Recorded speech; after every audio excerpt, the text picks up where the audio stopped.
وہ جب اس محلے کا نام آیا نا تو وہ پورا چونک گیا. تھوڑے سے لوگ ہوتے تھے, تھوڑی سی آبادی ہوتی تھی. اس نے اس کے باپ سے کہا کوئی طریقہ اختیار کر, اس محلے میں بسنے والے جتنے لوگ ہیں نا ان لوگوں کی فہرست منگا. اس ملک سے, اس محلے سے ان لوگوں کی فہرست آئی. جب ایک ایک نام بولے جانے لگے اور جب نام آیا نا محبوب کا, نا علمہ وچ پھسا سانو تو یار دی گل سوڑا.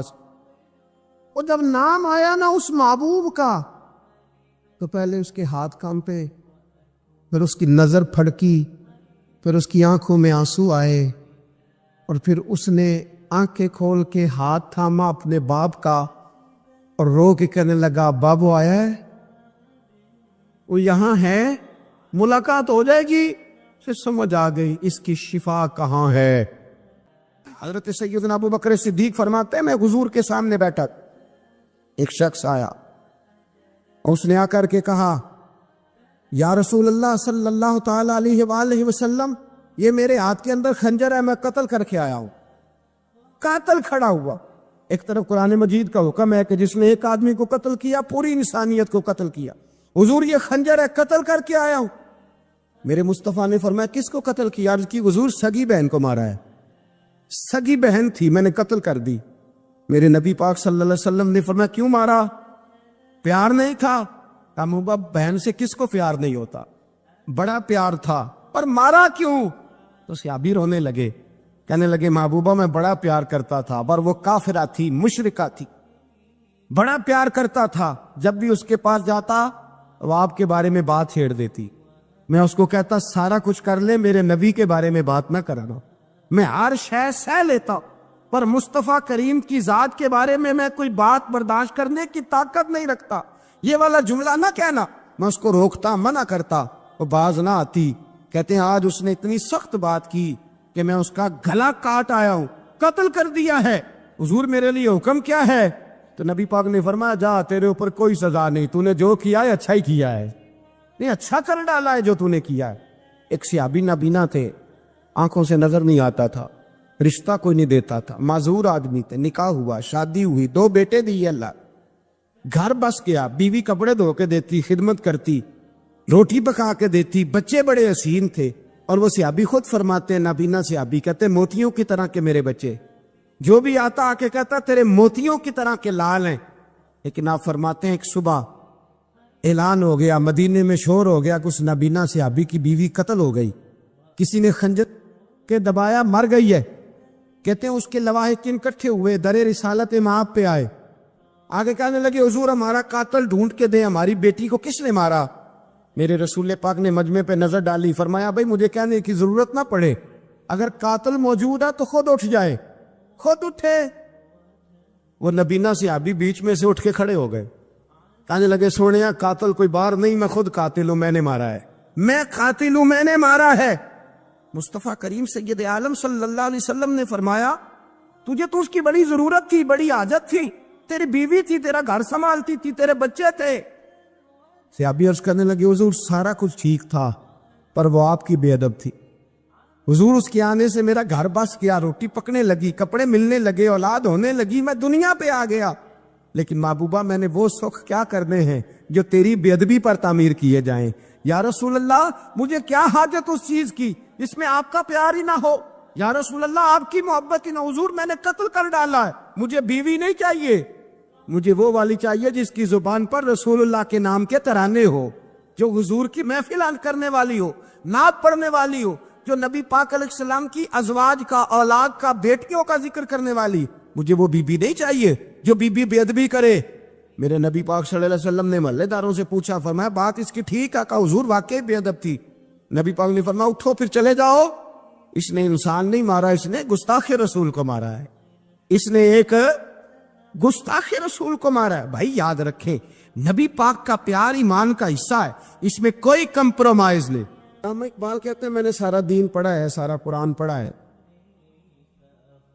میں نے بنظر غائب جب ساری چیزوں کو دیکھ لیا تو اقبال کہنے لگے میں اس نتیجے پہ پہنچا ہوں کہ مغز قرآن روح ایمان جانے دیں. بھائی اقبال میں کسی عالم کی بات کرتا تو لوگوں نے شاید رویہ اور اختیار کرنا تھا. وہ لوگ جس پر اکثر مکاتب فکر اعتبار کرتے ہیں، اقبال کہنے لگے مغز قرآن روح ایمان جان دین. لفظوں پہ غور کریں. مغز یعنی سارے قرآن کا مغز، روح ایمان یعنی ایمان کی روح، اور جان دین یعنی سارے دین کی.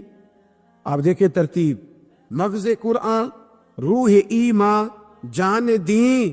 اقبال جلدی بتاؤ وہ کیا ہے؟ تو اقبال کہنے لگے ہست حب رحمت للعالمین، ہست حب رحمت للعالمین. مغز قرآن، روح ایمان اور جان دین. ہست حب، کہنے لگا میں تو سمجھا ہوں کہ قرآن کا مغز ایمان کی روح اور دین کی جان اگر ہے تو نبی پاک کی محبت کا نام ہے، رسول اللہ کی محبت کا نام ہے، نبی پاک کی محبت کا نام. حضرت عمر فاروق رضی اللہ تعالیٰ عنہ سے بڑا تو اصول پسند کوئی نہیں نہ ہوگا. یعنی بہت بڑا چودھری بھی اگر اپنے گلی کے اندر حضرت ابو سفیان جیسے لوگ مسلمان ہو گئے، کلمہ پڑھ لیا، اور جناب ابو سفیان رضی اللہ تعالیٰ عنہ نے اپنے گھر کے اندر نہ تھوڑی سی سامنے اینٹیں رکھ کے جگہ بنا لی، تو حضرت عمر کو پتہ چلا تو فرمایا جیسے بنائی ہے ویسے وہ کھیڑو بھی. آپ نے لوگوں کا رستہ تنگ کر دیا. اصول پسند آدمی، اصول کی بات آئے تو بیٹے کو بھی معافی نہیں، کسی کو معافی نہیں. بڑے اصول پسند تھے. اتنی لوگوں نے کہا عمر تو بڑا اصول پسند ہے، پر یہ مسجد نبی کی گلی میں جو نبی پاک کے چچا حضرت عباس کا پرنالہ لگا ہوا ہے اور وہ سب لوگوں کے کپڑے کیچڑ سے بھر دیتا، وہ پرنالہ نہیں نظر آتا؟ گلی میں لگا ہے. اب تو ہمارے پرنالے اور طرح کے ہیں نا. تو جو حرم شریف میں آپ میزاب رحمت ہے وہ دیکھا نا آپ نے، وہ پرانے زمانے میں جو لوہے کے پرنالے ہوتے تھے، تو وہ واقعی پوری گلی جو تھی نا وہ گزر کوئی نہیں سکتا تھا. اتنا اچھا شاور ہوتا ہی کوئی نہیں تھا جتنا وہ ہوتا تھا. وہ بڑا تگڑا قسم کا پرنالہ ہوتا تھا، تو کوئی شے نہیں گزر سکتی تھی بڑی دیر تک. بارش کے رکنے کے بعد بھی ساری چھت سے جب تک پوری مٹی اور پوری توڑی ساری نہیں نا اتر جاتی تھی، تب تک وہ پرنالہ نہیں سانس لیتا تھا. تو پرنالہ بہتا تھا، اور وہاں سے بڑا مین گلی تھی مسجد کو آنے کی. لوگوں کے کپڑے آلودہ ہو جاتے. اتنے لوگوں نے حضرت عمر سے کہا یہ پرنالہ نہیں نظر آتا، یہ نہیں اصول پسندی؟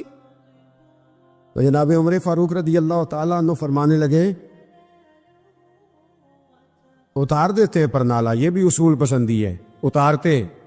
حضرت عمر فاروق نہ گئے، اور شارحین نے لکھا ہے کہ اونٹ کے اوپر بیٹھ کر آپ نے یوں پکڑ کے نا پرنالہ کھینچا، اور جناب عباس کے گھر والوں سے فرمانے لگے 4 کونے ہوتے ہیں گھر کے، چھت کے 4 کونے ہیں، کسی اور میں لگا لو پرنالہ کو، ضروری ہے کہ نمازیاں والی گلی پہ لگایا جائے؟ یہ کہہ کے آ گئے. کسی کی جرت تھی بات کرے؟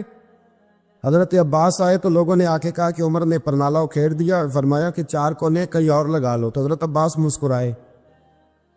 لوگوں نے کہا مسکراتے کیوں ہو؟ فرمانے لگے کوئی مسئلہ نہیں، عمر خود آ کے لگا کے جائے گا.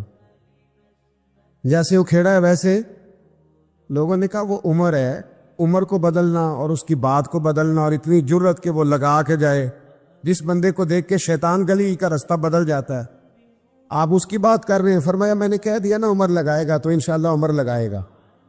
حضرت عباس مسجد میں آئے، نماز پڑھی تو کہتے میں نے بات چھیڑی دی. عمر خود کہنے لگے کہ حضور آپ سے تو امید نہیں تھی. حضرت عباس سے کہنے لگے بھئی جگہ بھی ہے، 4 کونے ہوتے ہیں گھر میں، کوئی ضروری ہے اسی کونے پہ لگے جہاں سے نمازی گزرتے؟ یہ بخاری مسلم کی حدیث ہے. حضرت عباس کہنے لگے عمر 4 کونے ہیں، میرے پاس جگہ بھی ہے پرنالے کی، میں نے بھی کئی دفعہ سوچا تھا وہ کھیڑ دوں، اور میں بھی اسی گلی سے گزرتا ہوں، میرے کپڑوں میں بھی کیچڑ بڑی دفعہ پڑا ہے، پر مجبوری یہ ہے وہ کھیڑ اس لیے نہیں سکتا کہ یہ پرنالہ میرے نبی کریم نے اپنے دستے مبارک سے لگایا تھا. فرمایا میں مکان بنا رہا تھا، چھت بنا رہا تھا، تو حضور اچانک آ گئے، اور کئی لوگ گواہ ہیں اس کے. رسول کریم تشریف لائے اور نبی پاک علیہ السلام نے فرمایا لاؤ چچا تھوڑا میں بھی کرتا ہوں، اور پھر میرے نبی کریم صلی اللہ تعالی علیہ وسلم نے اپنے دستے مبارک سے یہ پرنالہ لگایا تھا. کئی دفعہ سوچا وہ کھیڑ دوں، پھر سوچتا ہوں حضور نے لگایا تھا. لیکن چلو اب تو علت پائی گئی، اب تو سمجھ آ گئی، اصول بن گیا. اب تو اصول بن گیا نا، تو ٹھیک ہے، آپ اب اس طرح کرے اکھیڑ دیا تو ٹھیک ہے. جناب کہنے لگے پہلے کیوں نہیں بتایا؟ بھائی وہ نمازیوں پہ چیٹے پڑتے ہیں، گلی کا رستہ ہے، فرمایا رس پڑھتے ہیں تو پڑھتے رہے. آپ نے بتایا کیوں نہیں؟ حضرت جناب عباس کہنے لگے کہ آپ کا کیا خیال ہے کہ میں یہ کروں گا کہ لوگوں پہ چیٹے پڑے اور مجھے پرواہ نہ ہو؟ حضور نے لگایا تھا. حضرت عمر فاروق نے نا جناب عباس کا بازو تھاما، تن تندور تے ہڈاں دا بالن، بازو تھاما اور تھام کے نا اسی جگہ لے گئے جہاں پر نالا و کھیڑا تھا.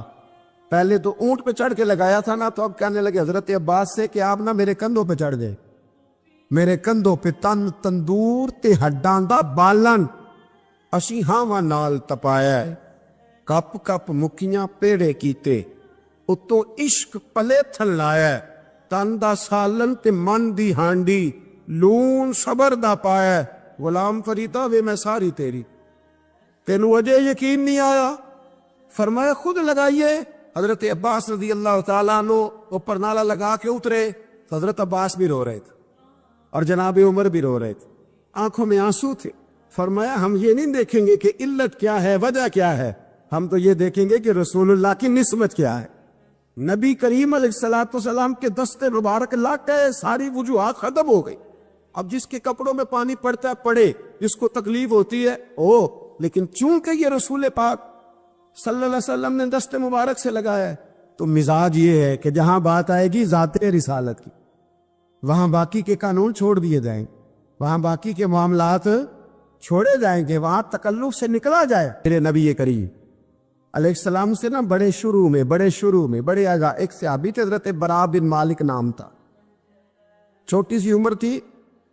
حضور گلی سے گزرتے نا کبھی تو جذبہ تھا بڑا، چھوٹی عمر، بعد نے لکھا صرف 14 سال کے تھے، بعد نے لکھا نہیں 14 تو زیادہ ہیں، 12 سال عمر تھی. عشق لگا سی کھیڑا کھیڑ دی، 12-14 سال عمر. اصل میں نا بچوں کی ڈائریکشن ٹھیک نہیں ہو، ان کی ڈائریکشن ٹھیک ہو نا تو یہ چوکوں میں کھڑے ہو کے موبائل پہ گیمیں نہ کھیلے اور معاذ اللہ میسج نہ کریں، بلکہ یہ مسجد میں بیٹھ کے نبی پاک کی نعتیں سنیں. ہم نہ وہ کام کر نہیں سکے، میرے جیسے لوگوں نے بڑی کوتاہی کی زندگی میں، ہم محبت رسول کا پیغام بانٹ نہیں سکے.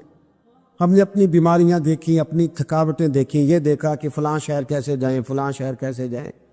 ہم وہ کام کر نہیں سکے جو ہمیں کرنا چاہیے تھا. ذمہ تھا، باپ کی ذمہ ہے. نبی پاک نے فرمایا ماں باپ کی ڈیوٹی ہے اپنی اولاد کو میری محبت سکھائیں، پر ہم وہ رنگ دے نہیں سکے، ہم وہ مزاج دے نہیں سکے، ہم نے وہ کوتاہی کی. ہم نبی پاک کا حسن، حضور کی سیرت، اخلاق عالیہ، کردار، گفتار، رفتار، انداز، تربیت، وہ ساری باتیں قوم کو بیان نہیں کر سکی، اس لیے لوگ وہاں پہنچے نہیں. ورنہ مغز قرآن روح ایمان جان دی، ہست حب رحمت للعالمین، ہم وہاں تک لے جا نہیں سکے. حضرت برا بن مالک نا 12 سال کی عمر ہے، 12 سال. نبی پاک گلی سے گزر رہے تھے تو دوڑ کے آ گئے، آ کے نا حضور سے چمٹ گئے، عرض کرنے لگے حضور کوئی حکم بتائیں، میرا دل کرتا ہے آپ کی بات مانوں، کوئی حکم حضور. مجمع الزوائد میں حدیث، اس ایک حدیث کے لیے نا میں کو 5000 روپے کی پوری کتاب، پوری 10 جلدیں خرید کے لایا تھا ایک حدیث کے لیے. پیاری بڑی ہے، شاندار بڑی ہے، اور میرا دل کیا، میں نے کہا جس کتاب میں ہے نا ساری کتاب ہی منگا لو. کچھ چیزیں بڑی انسان کو انوکھی لگتی ہے نا. حضرت برا بن مالک رضی اللہ، چھوٹی سی عمر ہے، حضور سے لپٹ گئے تو حضور نے فرمایا بیٹے کیا ہوا؟ عرض کرنے لگے حضور کوئی حکم بتائے، میرا بھی دل کرتا ہے عمل کرو. تو حضور نا چھوٹے چھوٹے کام بتاتے ہیں دکان سے، یہ بچوں کو یہ بتانا ہوتا ہے نا، دکان سے لے آ، یہ کر دے، فلاں کو بلا لے. لیکن حضور ان کی غیر موجودگی میں ان کا ذکر بڑا کرتے. ایک دن کچھ لوگ کہنے لگے حضور بڑا ذکر کرتے ہیں پر وہ کرتا تو چھوٹے موٹے کام ہے بچہ. نبی پاک نے ایک دن ارادہ کیا کہ ان کو تجربہ نہ کرائیں کہ وہ پیار کتنا کرتا ہے. رسول کریم فرمانے لگے میں جو کہوں گا کرو گے؟ حضور کروں گا. فرمایا جاؤ اپنے باپ کی گردن کاٹ کے لاؤ. کس کی جی ابھی حضور نے فرمایا جا اپنے ابا کا سر کاٹ کے لا. تو وہ دوڑے. ایک روایت میں ہے کہ مولا علی کے گلے میں تلوار لٹک رہی تھی، یوں کھینچی اور اس نے جذبات سے دوڑے کہ حضور نے فرمایا اسے پکڑ لو ورنہ یہ گردن کاٹ بھی لائے گا، پکڑ لو اسے ورنہ یہ کاٹ دے گا.